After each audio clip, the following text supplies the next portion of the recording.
La Cour suprême dans une décision qui fait beaucoup de bruit ces jours-ci. On en parle tout de suite dans l'émission Les coulisses de la Knesset. Les coulisses de la Knesset. Pour mieux comprendre les enjeux du Parlement israélien avec Michael Blum et Shraga Blum. Bonjour Shraga. Bonjour Michael. Alors au programme, une décision très importante de la Cour suprême qui comme un éclair dans le ciel bleu, comme on dit en hébreu. De quoi s'agit-il ?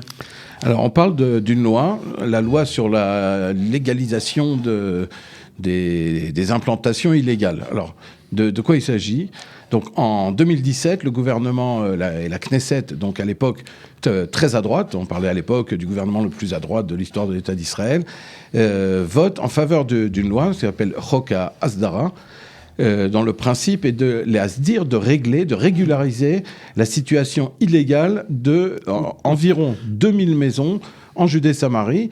Donc il ne s'agit pas de maisons construites sur des terres réclamées par des Palestiniens, mais sur des terres sur lesquelles l'État d'Israël n'a pas donné l'autorisation de construire et sur lesquelles des familles se sont installées donc illégalement et qui au fil des années, souvent, et c'est ça le problème, à l'intérieur même de localités juives totalement légales au regard de la loi israélienne, je rappelle, et qui donc permettaient à Israël rétroactivement de les légaliser, de les rendre donc légales au regard de la loi israélienne et en donnant des compensations financières aux éventuels Palestiniens propriétaires dans le cas.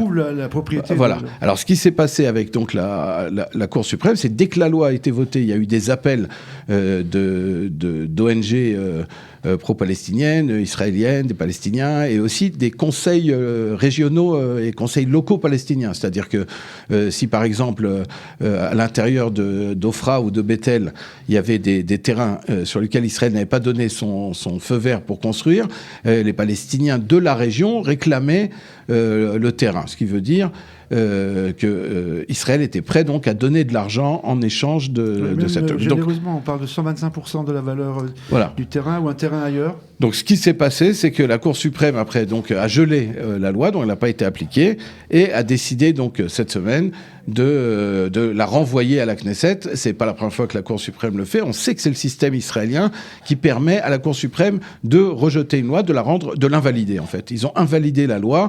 donc la majeure partie des juges, avec en minorité un juge minoritaire, lui-même habitant en Judée-Samarie, à Lanshwoot, dans le Gush Etzion. L'idée étant que la loi, finalement, devrait être révisée. Oui, alors bon, les habitants de ces maisons, on va en parler tout de suite, affirment qu'ils se sont installés en toute bonne foi et ils ont acheté en toute bonne foi ces terrains. Alors, quelles sont les implications d'abord sur le terrain d'une telle décision de la Cour suprême ? Parce que ça met en danger apparemment une grande quantité de maisons, parfois même des lotissements, comme on a vu là où vous habitez vous-même, à Elazar, avec le quartier de Netiv HaAvot. C'est déjà arrivé, c'est arrivé à Ofra aussi.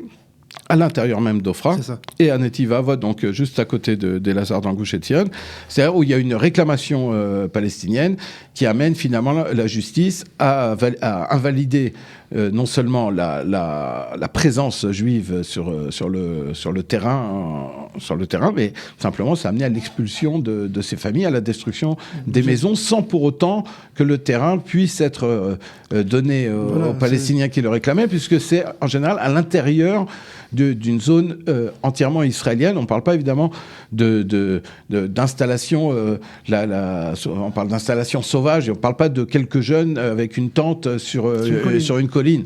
On parle de maisons qui n'avaient pas obtenu l'accord du ministère de la Défense, de l'armée. On rappelle que toute la construction, tout ce qui se passe en Judée-Samarie dépend de l'armée et du ministère de la Défense. Donc, en fait, ici, il y a trois acteurs. Il y a l'armée, il y a la Knesset et il y a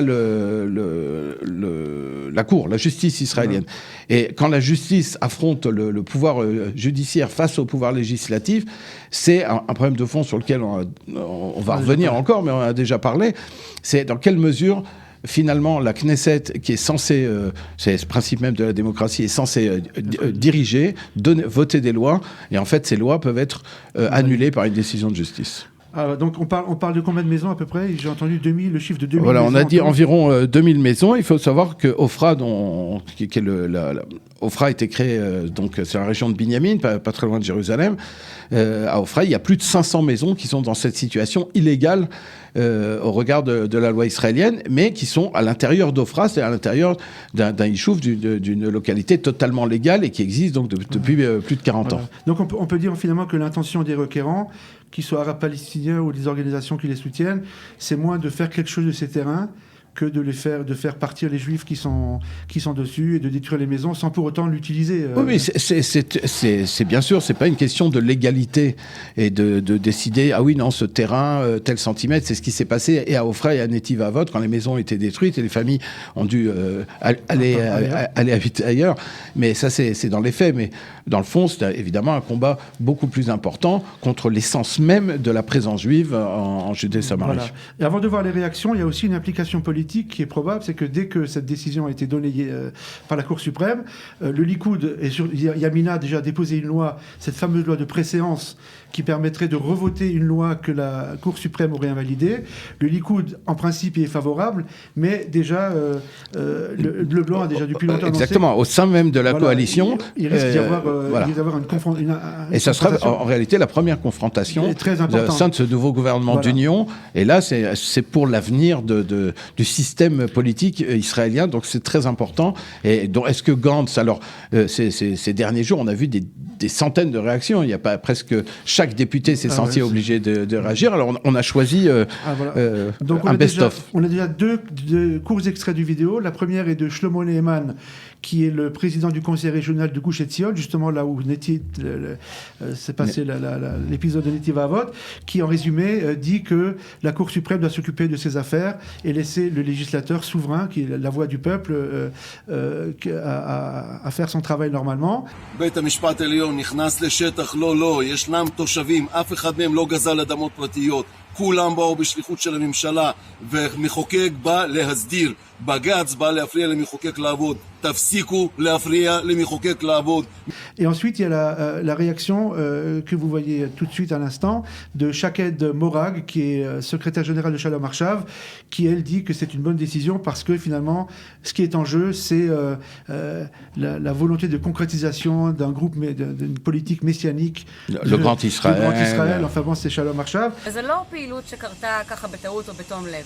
זה חלק מתנועה אידיאולוגית סדורה שמטרתה להגשים חזון משיחי של התיישבות בארץ ישראל השלמה. Alors parmi les réactions, comme vous avez dit, de très nombreuses réactions de la classe politique, il y a d'abord celle aussi, on le voit ici, de Tzipi Chotovely, qui est la nouvelle ministre du repeuplement en Judée-Samarie, donc qui est directement concerné, et qui a annoncé que le gouvernement ne peut pas laisser tomber ses familles et tentera de revoter une nouvelle loi, en tout cas de les protéger. On ne sait pas comment ça se fait. Ce qui est intéressant aussi, c'est que on est, parce qu'on n'en a pas parlé, on est dans le contexte de 1er juillet, le gouvernement israélien doit présenter son plan sur l'annexion par rapport à la proposition de plan américaine, le plan américain de Donald Trump sur l'avenir de la région finalement.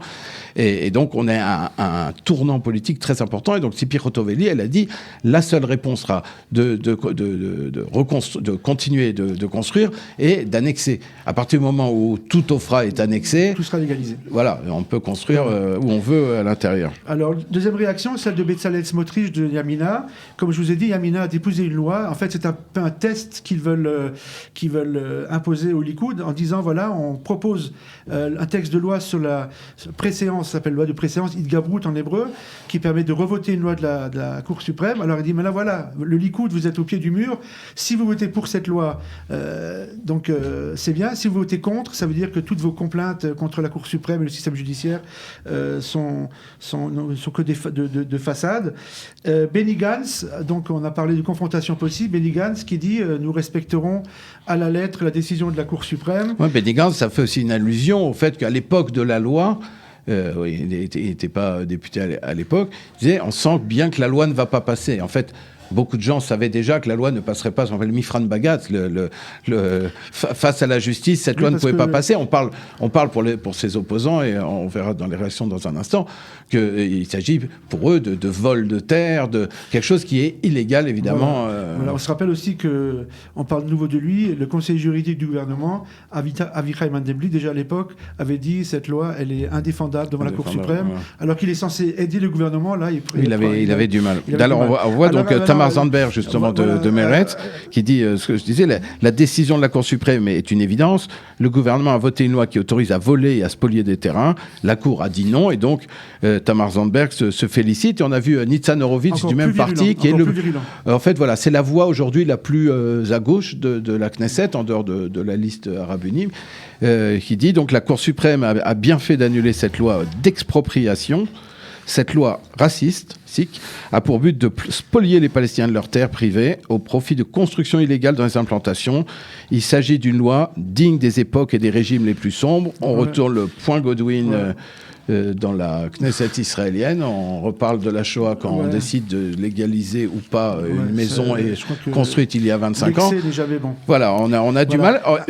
Un dernier avis qui n'est pas politique, c'est un avis d'un monsieur dont on parle beaucoup ces derniers temps, Maître Simcha Rothman, qui est conseiller juridique d'un mouvement qui s'appelle Mouvement pour la gouvernance de la démocratie, qui est un mouvement plutôt de droite, et qui a écrit un livre sur la dictature judiciaire, dont on parle beaucoup aujourd'hui, et qui dit finalement qu'il n'a pas été surpris par la décision, mais que pour lui, le moment choisi pour cette décision est politique, tout simplement parce que la Cour suprême a voulu attendre qu'il y ait un gouvernement dont on serait presque sûr qu'une loi de préséance ne serait pas votée, avec Avi Nissenkorn à la justice.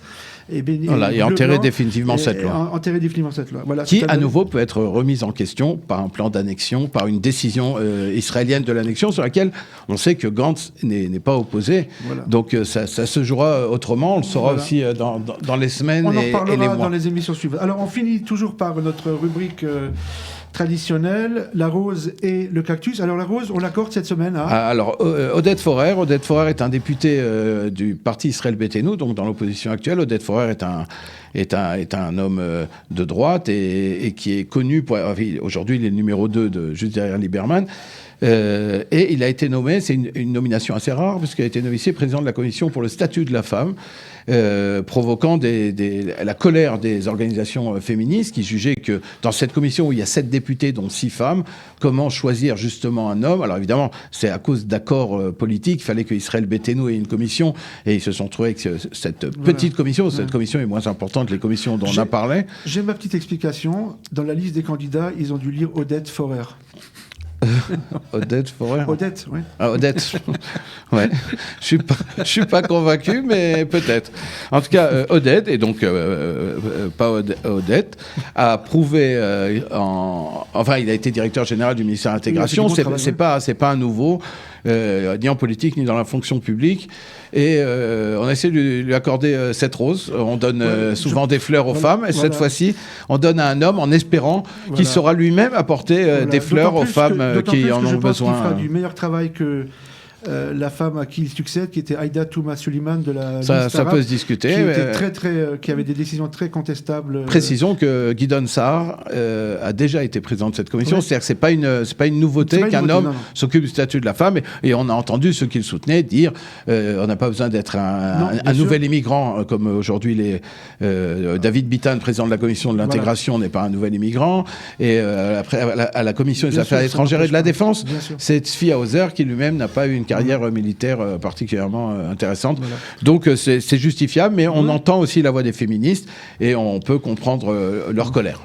Voilà. Alors le cactus va être décerné à une députée une féministe radicale, en la personne de Merav Michaeli, qui a souvent des déclarations très virulentes contre la loi juive, la manière juive, le mode de vie juif, et qui cette semaine a fait une déclaration assez désagréable et outrancière en parlant des périodes menstruelles des femmes religieuses, en disant que aujourd'hui c'est les hommes en Israël qui décident chaque mois à quel moment leur femme doit être impure et doit être après pure, et après faire d'elle ce qu'ils en veulent. Enfin, c'est vraiment une déclaration très rétrograde, et on peut être féministe, que je comprends tout à fait, mais sans être...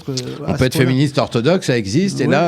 Et là, l'incompréhension de cette députée du système juif orthodoxe qui implique donc le mikvé, enfin voilà, la pratique juive est assez... on se demande d'ailleurs dans quel contexte elle a pu arriver à faire une déclaration aussi outrancière. En Nouvelle-Zélande, il y a eu une décision aussi concernant les femmes. Enfin, elle a pris appui sur ça. En tout cas, elle a une réaction assez virulente d'une femme orthodoxe, justement d'une journaliste femme orthodoxe, qui a dit si vous êtes féministe, laissez à nous les femmes le droit de décider ce que nous faisons. Et pas voilà. Voilà, c'est pas faux. Un cactus de plus pour Mirav Michaeli. Alors, on en parle de nouveau la semaine prochaine de ces avec histoires plaisir. Voilà, Shabbat Shalom, Shabbat Shalom aux auditeurs. Les coulisses de la Knesset. Pour mieux comprendre les enjeux du Parlement israélien, avec Michael Blum et Shraga Blum.